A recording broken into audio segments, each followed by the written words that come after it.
तो प्यारे बच्चों नमस्कार। आपके अपने YouTube चैनल टारगेट बोर्ड में एक बार फिर से आप सभी लोगों का बहुत बहुत स्वागत है। तो जैसा कि आप सभी लोगों को पता है कि बिहार बोर्ड का ऑफिशियल मॉडल पेपर जारी कर दिया गया है और हम आपको लगातार हर एक सब्जेक्ट के मॉडल पेपर का सॉल्यूशन आपको इसी चैनल पर बहुत ही समझा करके बहुत ही सरल भाषा में आपको हम एक एक क्वेश्चन का आंसर बता रहे हैं। तो यदि अभी तक आप लोग हमारे साथ नहीं जुड़े हैं तो प्लीज़ एक बार हमारे साथ जुड़ करके देखिए, आपको तैयारी करने में बहुत ज़्यादा मजा आएगा। तो बस चलिए आज हम लोग देखने वाले हैं सामाजिक विज्ञान के मॉडल पेपर को। और बस आपसे हम एक बात कहना चाहेंगे, यदि आप लोग विज्ञान के मॉडल पेपर वाला सॉल्यूशन का वीडियो नहीं देखे हैं तो आपको प्लेलिस्ट में वीडियो मिल जाएगा या फिर नीचे कमेंट बॉक्स में भी हम वीडियो का लिंक आपको दे देंगे, वहां से भी जाकर के आप लोग देख लीजिएगा। और एक एक क्वेश्चन का आंसर हम आपको बहुत ही सरल भाषा में सटीक और 100% सही आंसर बताए हैं। तो चलिए आज हम लोग सामाजिक विज्ञान के मॉडल पेपर को देखने वाले हैं, जिसमें कुल 80 ऑब्जेक्टिव क्वेश्चन दिया गया है और सारे क्वेश्चन का आंसर हम आपको यहाँ पर बिल्कुल ही सरल भाषा में समझा करके बताएंगे। और जितने सारे भी क्वेश्चन हम आपको इसमें बताएंगे, सारे क्वेश्चन का प्रैक्टिस हम आपको बहुत पहले से ही करवाते आए हैं। इसमें 2-4 क्वेश्चन को छोड़ा करके एक भी क्वेश्चन ऐसा नहीं है जिसका कि आपको हम रिवीजन ना कराए हों। तो बस चलिए बिना समय गवाए हम लोग क्वेश्चन पर चलते हैं और शुरू करते हैं। तो यदि आप लोग अभी तक वीडियो को लाइक नहीं किए हैं तो वीडियो को लाइक जरूर कर दीजिएगा। और जो भी स्टूडेंट अभी तक चैनल पर नए हैं, हमारे चैनल को सब्सक्राइब नहीं किए हैं तो प्लीज़ एक बार चैनल को जरूर सब्सक्राइब कर लीजिए और एक बार आप हमसे पढ़ करके देखिए, आपको बहुत ज़्यादा मजा आएगा और आपकी मैट्रिक की तैयारी बहुत ही अच्छे तरीके से होगी और बहुत ही अच्छी आपकी तैयारी हो जाएगी। तो बस एक बार आप हमारे चैनल के साथ जुड़िए, हमारे चैनल को आप लोग सब्सक्राइब कर लीजिए और साथ में बेल आइकन को दबा करके नोटिफिकेशन कॉल कर लीजिएगा, ताकि आगे के भी सभी वीडियो का नोटिफिकेशन आपको मिल सके। तो चलिए हम लोग सबसे पहला नंबर क्वेश्चन से देखेंगे, जो कि ऑब्जेक्टिव क्वेश्चन का पहला नंबर क्वेश्चन है कि हिंद चीन में कौन सा राष्ट्र शामिल नहीं है। ठीक है, हिंद चीन में कौन सा राष्ट्र शामिल नहीं है, बताइए पहला का कौन सा ऑप्शन सही होगा। तो ध्यान रखिएगा, हिंद चीन में चीन शामिल नहीं है, पहला का सी नंबर ऑप्शन सही हो जाएगा। हिंद चीन में कौन सा राष्ट्र शामिल नहीं है, तो हिंद चीन में चीन शामिल नहीं है। चलिए दूसरा नंबर क्वेश्चन है कि वियना कांग्रेस कब हुआ था। वियना कांग्रेस कब हुआ था, तो ध्यान रखिएगा, हम आपको पहले भी बताए हैं कि वियना कांग्रेस 1815 ईस्वी में हुआ था, दूसरा का ए नंबर ऑप्शन सही हो जाएगा। चलिए अब अगला नंबर क्वेश्चन देखेंगे कि भारत में गद्दार पार्टी की स्थापना किसने की। भारत में गद्दार पार्टी की स्थापना किसने की, तो ध्यान रखिएगा, भारत में गद्दार पार्टी की स्थापना लाला हरदयाल ने की, तीसरा का सी नंबर ऑप्शन सही हो जाएगा। अब चलिए अगला प्रश्न देखेंगे हम लोग, प्रश्न संख्या 4 की द्वितीय महायुद्ध के समय यूरोप में किस संस्था का उदय आर्थिक दुष्प्रभावों को समाप्त करने के लिए हुआ।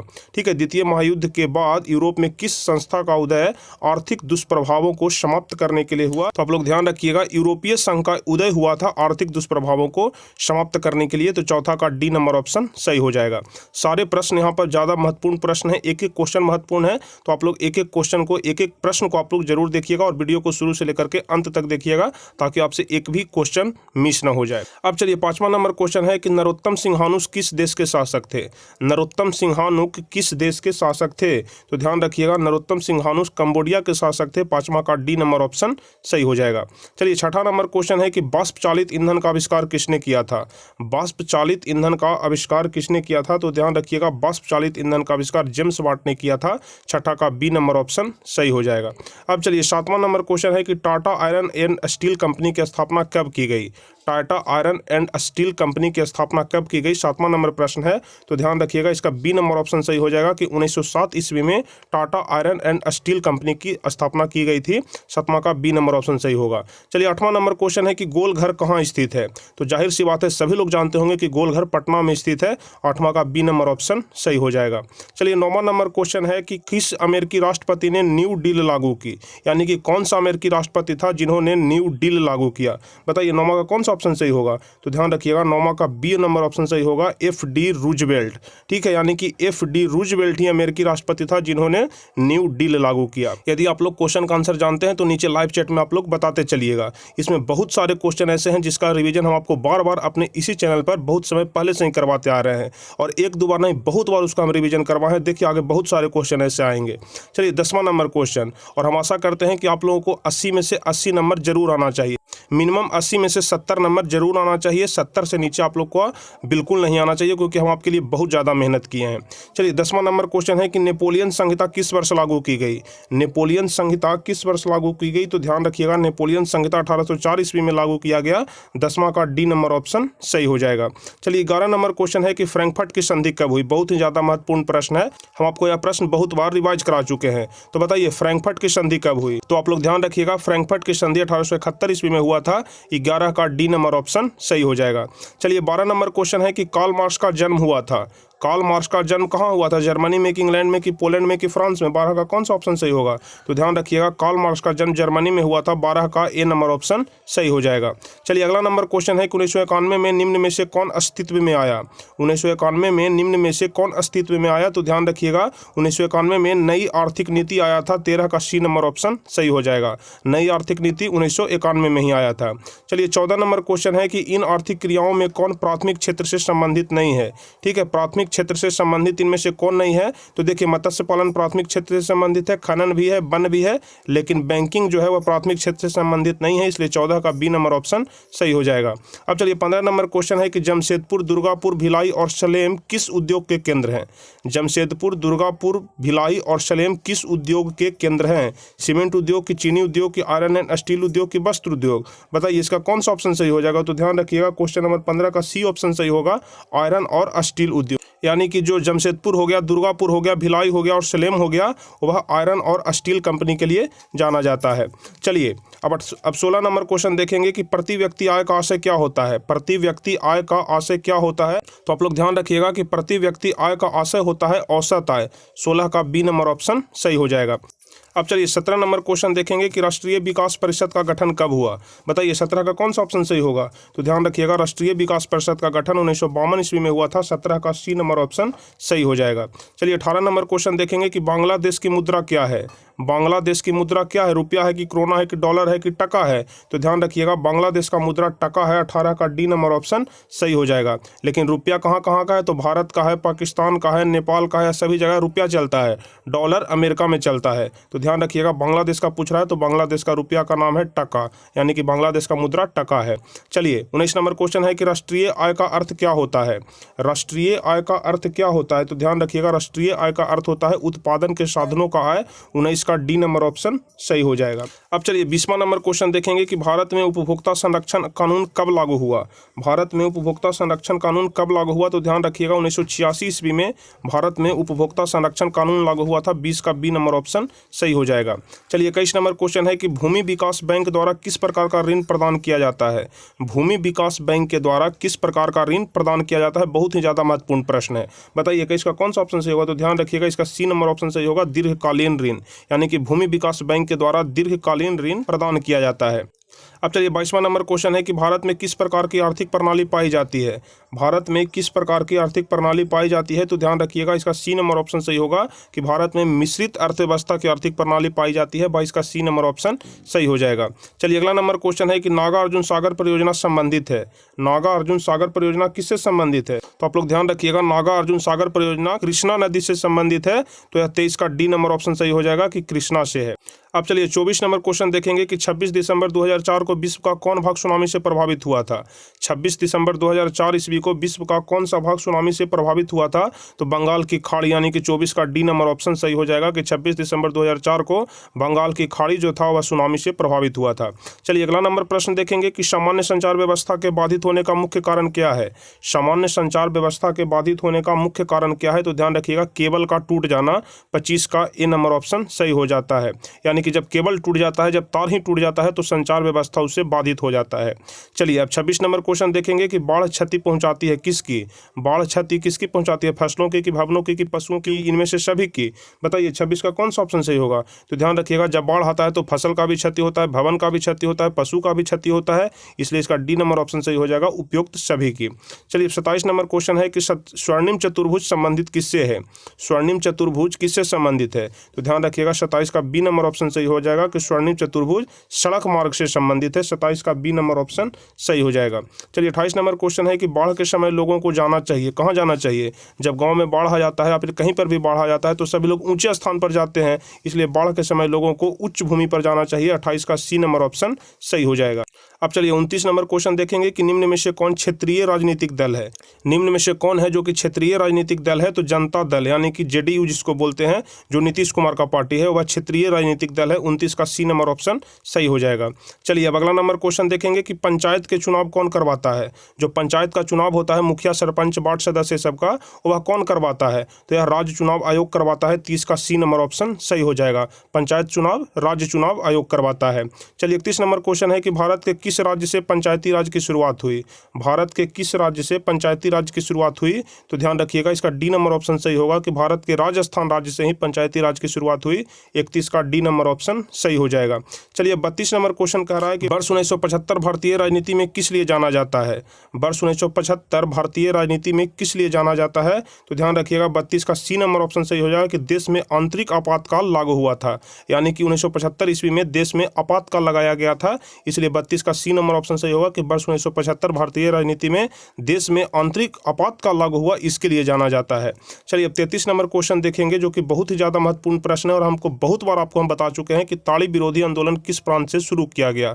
करीब 10 बार हम आपको इस क्वेश्चन को रिवाइज करा चुके होंगे कि ताड़ी विरोधी आंदोलन किस प्रांत से शुरू हुआ, तो आप सभी लोगों को इसका आंसर पता होगा कि ताड़ी विरोधी आंदोलन आंध्र प्रदेश से शुरू किया गया था। 33 का सी नंबर ऑप्शन सही हो जाएगा। चलिए अगला नंबर प्रश्न देखेंगे कि धर्म को समुदाय का मुख्य आधार कौन मानता है? 34 नंबर क्वेश्चन कि धर्म को समुदाय का मुख्य आधार कौन मानता है? तो इसका सांप्रदायिक आंसर सही हो जाएगा। 34 का ए नंबर ऑप्शन सही हो जाएगा।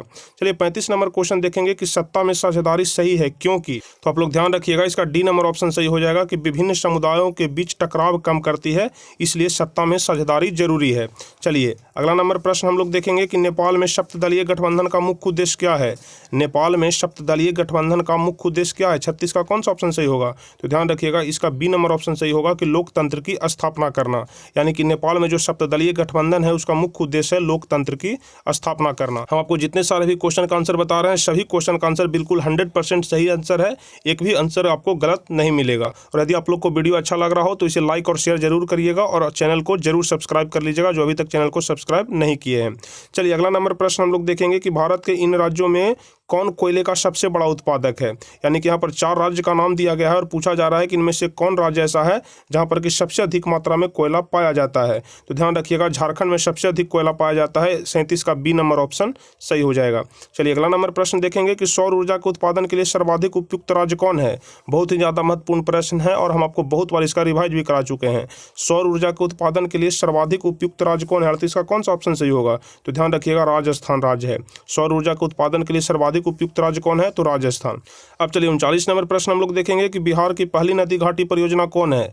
बिहार की पहली नदी घाटी परियोजना है कोसी नदी घाटी परियोजना। 39 का बी नंबर ऑप्शन सही हो जाएगा। बिहार की पहली नदी घाटी परियोजना कोसी नदी घाटी परियोजना है और कोसी को बिहार का शोक कहा जाता है, आप लोग ध्यान रखिएगा। चलिए 40 नंबर प्रश्न देखेंगे कि सुंदरबन टाइगर रिजर्व कहाँ है? सुंदरबन टाइगर रिजर्व कहाँ है? 40 का कौन सा ऑप्शन सही होगा? तो ध्यान रखिएगा, सुंदरबन टाइगर रिजर्व पश्चिम बंगाल में है। 40 का ए नंबर ऑप्शन सही हो जाएगा। चलिए 41 नंबर क्वेश्चन कह रहा है कि भारत में सबसे लंबा बांध कौन है? भारत में सबसे लंबा बांध कौन है? तो ध्यान रखिएगा, 41 का सी नंबर ऑप्शन सही होगा कि भारत में सबसे लंबा बांध हीराकुंड बांध है जो कि उड़ीसा के महानदी पर बनाया गया है। ठीक है, आप लोग यह भी ध्यान रखिएगा कि यह महानदी पर बनाया गया है और कहाँ में है हीराकुंड बांध? तो उड़ीसा में है। चलिए 41 का सी नंबर ऑप्शन सही होगा। 42 नंबर प्रश्न है कि कौन प्राथमिक ऊर्जा का उदाहरण नहीं है? 42 नंबर क्वेश्चन कह रहा है कि कौन प्राथमिक ऊर्जा का उदाहरण नहीं है? कोयला की, पेट्रोलियम की, विद्युत की, प्राकृतिक गैस। तो ध्यान रखिएगा 42 का बी नंबर ऑप्शन सही हो जाएगा। जो विद्युत है वह प्राथमिक ऊर्जा का उदाहरण नहीं है। 42 का बी नंबर ऑप्शन सही होगा। 43 नंबर क्वेश्चन है कि पूर्व मध्य रेलवे का मुख्यालय कहाँ है? बहुत बार हम आपको यह क्वेश्चन का रिवाइज करा चुके हैं। पूर्व मध्य रेलवे का मुख्यालय कहाँ है? तो हाजीपुर में है। 43 का डी नंबर ऑप्शन सही हो जाएगा। अब चलिए अगला नंबर क्वेश्चन देखेंगे, क्वेश्चन नंबर 44 की चावल क्या है? चावल है क्या है? खरीफ फसल है कि जायद फसल है कि रबी फसल है? तो चावल खरीफ फसल का उदाहरण होता है। 44 का ए नंबर ऑप्शन सही हो जाएगा। और यदि गेहूं पूछेगा तो गेहूं रबी फसल का उदाहरण होता है। चलिए 45 नंबर क्वेश्चन कर रहा है कि निम्न में से कौन निजी क्षेत्र की कंपनी नहीं है? निम्न में से कौन है जो कि निजी क्षेत्र की कंपनी नहीं है? 45 का सी नंबर ऑप्शन सही होगा कि जो सेल है वह निजी क्षेत्र की कंपनी नहीं है। 45 का सी नंबर ऑप्शन सही हो जाएगा। चलिए 46 नंबर क्वेश्चन है कि कौन खनिज कोडरमा से संबंधित है? यानी कि झारखंड का जो कोडरमा है वहाँ से कौन सा खनिज संबंधित संबंधित है। तो ध्यान रखिएगा कोडरमा में सबसे अधिक बॉक्साइट पाया जाता है, इसलिए 46 का ए नंबर ऑप्शन सही हो जाएगा कि जो कोडरमा है वह बॉक्साइट से संबंधित है। चलिए 47 नंबर क्वेश्चन है कि ऑपरेशन फ्लड का दूसरा नाम क्या है। ऑपरेशन फ्लड का दूसरा नाम क्या होता है, बताइए 47 का कौन सा ऑप्शन सही होगा। तो ध्यान रखिएगा ऑपरेशन फ्लड का दूसरा नाम है श्वेत क्रांति, 47 का सी नंबर ऑप्शन सही हो जाएगा। चलिए 48 नंबर क्वेश्चन कह रहा है कि लीची के उत्पादन के लिए बिहार के कौन 2 जिले प्रसिद्ध हैं लीची के उत्पादन के लिए। तो ध्यान रखिएगा लीची मुजफ्फरपुर और वैशाली में सबसे अधिक होता है, 48 का डी नंबर ऑप्शन सही हो जाएगा। चलिए अगला नंबर क्वेश्चन है कि आय तथा उपभोग का अंतर क्या कहलाता है। आय तथा उपभोग का अंतर क्या कहलाता है। तो ध्यान रखिएगा आय और उपभोग का अंतर बचत कहलाता है, 49 का सी नंबर ऑप्शन सही हो जाएगा। चलिए 50 नंबर क्वेश्चन कह रहा है कि इनमें से कौन व्यापारिक बैंक की जमा का प्रकार नहीं है। इनमें से कौन है जो कि व्यापारिक बैंक की जमा का प्रकार नहीं है। तो 50 का सी नंबर ऑप्शन सही हो जाएगा कि जो अधिविकर्ष है वह व्यापारिक बैंक की जमा का प्रकार नहीं है। ठीक है, जो अधिविकर्ष है वह व्यापारिक बैंक की जमा का प्रकार नहीं है, 50 का सी नंबर ऑप्शन सही हो जाएगा। चलिए अगला नंबर प्रश्न है कॉमन नंबर की पूंजी बाजार में किस प्रकार के ऋणों का लेन देन होता है। पूंजी बाजार में किस प्रकार के ऋणों का लेन देन होता है। तो ध्यान रखिएगा पूंजी बाजार में दीर्घकालीन ऋणों का लेन देन होता है जो कि लंबे समय तक चलता है। चलिए 52 नंबर क्वेश्चन है कि यह कथन किसका है, यानी कि किसने कहा था कि ग्राहक हमारी दुकानदार में आने वाला सबसे महत्वपूर्ण व्यक्ति है, वह हम पर निर्भर नहीं है बल्कि हम उन पर निर्भर है। बताइए यह कथन किनका है कि ग्राहक हमारी दुकान में आने वाला सबसे महत्वपूर्ण व्यक्ति है, वह हम पर निर्भर नहीं बल्कि हम उन पर निर्भर हैं। अधिकतर आप लोग बैंक में जाते होंगे तो यह वाला लाइन आपको दिखाई पड़ेगा। हर एक बैंक में करीब करीब हम देखे हैं कि यह वाला चीज टंगा हुआ रहता है एक बैनर में लगा करके। तो ध्यान रखिएगा यह कथन महात्मा गांधी का है, यानी कि महात्मा गांधी का ही यह कथन है कि ग्राहक हमारी दुकान में आने वाला सबसे महत्वपूर्ण व्यक्ति है, वह हम पर निर्भर नहीं बल्कि हम उन पर निर्भर हैं। चलिए अब अगला नंबर क्वेश्चन देखेंगे, इनमें से कौन गैर आर्थिक आधारभूत संरचना का घटक है। इनमें से कौन गैर आर्थिक कह रहा है, तो गैर आर्थिक आधारभूत संरचना का घटक शिक्षा हो जाएगा, 53 का सी नंबर ऑप्शन सही हो जाएगा। चलिए अब 54 नंबर क्वेश्चन है कि इनमें से ऊर्जा का गैर परंपरागत स्रोत कौन है। ऊर्जा का गैर परंपरागत स्रोत इनमें से कौन है। तो ध्यान रखिएगा जो ज्वारीय ऊर्जा होता है वह ऊर्जा का गैर परंपरागत स्रोत है, 54 का ए नंबर ऑप्शन सही होगा। चलिए 55 नंबर है क्वेश्चन की गोंडवाना समूह के कोयले का निर्माण कब हुआ था। गोंडवाना समूह के कोयले का निर्माण कब हुआ था, 55 का कौन सा ऑप्शन सही होगा। तो ध्यान रखिएगा गोंडवाना समूह के कोयले का निर्माण 20 लाख वर्ष पूर्व हुआ था, 55 का बी नंबर ऑप्शन सही हो जाएगा। चलिए 56 नंबर क्वेश्चन है कि निम्न में से खरीफ फसल कौन सा है। निम्न में से खरीफ की फसल कौन है। तो ध्यान रखिएगा खरीफ की फसल चावल है, यानी कि 56 का ए नंबर ऑप्शन सही हो जाएगा। चलिए 57 नंबर क्वेश्चन है कि इनमें से कौन रेशेदार फसल नहीं है। देखिए यहाँ पर कह रहा है कि रेशेदार फसल कौन नहीं है, तो कपास हो गया, जूट हो गया, सन हो गया, यह सभी रेशेदार फसल है, लेकिन गन्ना रेशेदार फसल नहीं है, 57 का सी नंबर ऑप्शन सही हो जाएगा। चलिए 58 नंबर क्वेश्चन है कि कांडला विशेष आर्थिक क्षेत्र कहाँ है। कांडला विशेष आर्थिक क्षेत्र कहाँ है, 58 का कौन सा ऑप्शन सही होगा। तो ध्यान रखिएगा 58 का बी नंबर ऑप्शन सही होगा कि कांडला विशेष आर्थिक क्षेत्र गुजरात में है, 58 का बी नंबर ऑप्शन सही होगा। अब चलिए अगला नंबर क्वेश्चन देखेंगे कि गुटेनबर्ग का जन्म कहाँ हुआ था। ठीक है, गुटेनबर्ग का जन्म कहाँ हुआ था, अमेरिका में कि जर्मनी में कि जापान में कि इंग्लैंड में। बताइए 59 का कौन सा ऑप्शन सही होगा। तो ध्यान रखिएगा गुटेनबर्ग का जन्म जर्मनी में हुआ था, 59 का बी नंबर ऑप्शन सही हो जाएगा। 60 नंबर क्वेश्चन है कि इंग्लैंड में मुद्रण कला की शुरुआत किसने की। इंग्लैंड में मुद्रण कला की शुरुआत किसने की। तो ध्यान रखिएगा इंग्लैंड में मुद्रण कला की शुरुआत कैक्सटन ने की, 60 का बी नंबर ऑप्शन सही हो जाएगा। तो आप लोग ध्यान रखिएगा जो कैक्सटन थे वो वहीं मुद्रण कला की शुरुआत किए थे। चलिए 61 नंबर क्वेश्चन है कि 1917 की पहली रूसी क्रांति किस नाम से जानी जाती है। 1917 की पहली रूसी क्रांति किस नाम से जानी जाती है। तो वह ध्यान रखिएगा 1917 की पहली रूसी क्रांति फरवरी की क्रांति के नाम से जानी जाती है, 61 का ए नंबर ऑप्शन सही हो जाएगा। चलिए 62 नंबर क्वेश्चन है कि लाल सेना का गठन किसने किया था। लाल सेना का गठन किसने किया था। तो ध्यान रखिएगा लाल सेना का गठन ट्राटॉस्की ने किया था, 62 का सी नंबर ऑप्शन सही हो जाएगा। देखिए लाल सेना का गठन ट्राटॉस्की ने, 62 का सी नंबर ऑप्शन सही हो जाएगा। चलिए 63 नंबर क्वेश्चन है कि ऑल इंडिया मुस्लिम लीग की स्थापना कब की गई। ऑल इंडिया मुस्लिम लीग की स्थापना 1906 ईस्वी में किया गया था, इसलिए 63 का बी नंबर ऑप्शन सही हो जाएगा।